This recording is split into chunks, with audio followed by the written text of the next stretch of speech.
আসসালামু আলাইকুম। আসসালামু আলাইকুম। ওয়ালাইকুম সালাম। ভালো আছেন? ভালো আছি ভাই। আলহামদুলিল্লাহ ভালো।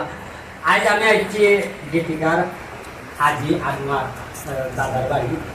একটা গাও তো বলতে আর দাদা লোক একটা কিসা হচ্ছে আর আমার দাদার মায়াবী গলায় একটা গান শুনবো আর আপনারও আমরা একটু কইবা যে কিলা লাগছে। দাদা ভালো আছেন? ভালো ভাই, আলহামদুলিল্লাহ। আপনার শরীর ভালো? কেমনে কেমনে আইলাই ভাই দিয়া? আইছি ভাই ওলা। কিন্তু কিন্তু মেঘ দে, এই যে দিয়া, আমার সইতে কি না? টুকনা ভাই কারে আইছো লাগি? আরে বাবা রে। আরে নয় আত্মসিদ্ধ রে ভাই।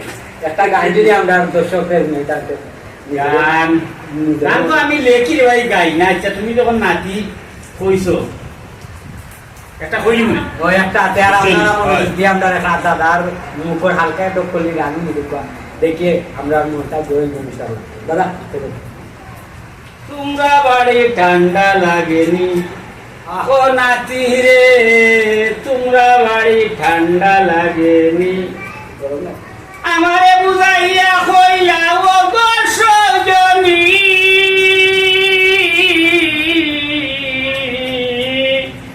আমারে বুঝাইয়া কইলা ও গো সজনী, আমরা বাড়ির ভিতর পুকুরি তুম গরম পানি দেখো গায়া দুমাহ জুড়ে, দেখো গায়া দুমাহ উড়ে কোথায় সামনে না মানি, তোমরা বাড়ি ঠান্ডা লাগেনি ও নানা ভাই, তোমরা বাড়ি ঠান্ডা লাগেনি।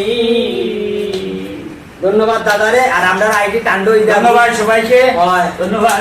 আমার নাতির অনুরোধ আসতে কি আমি তো গান গাই না, অ্যাকচুয়ালি আমি লেখি বড় বড় কণ্ঠশিল্পী যারা তারা গাই। ওই আপনার আইডি মনে হয় ঠান্ডা হইলি চলাই দাদা ঠান্ডা করছেন ও আইডিটা ফলো করবা, লাইক করবা, কমেন্ট করবা আর আমরা দাদার লগে ইনশাআল্লাহ আবারও নতুন আরো কিছু গান লইয়া আইমু। আমরা দাদা আমরা শুনাইবা। সবাই ভালো থাকা। ওকে, আসসালামু আলাইকুম।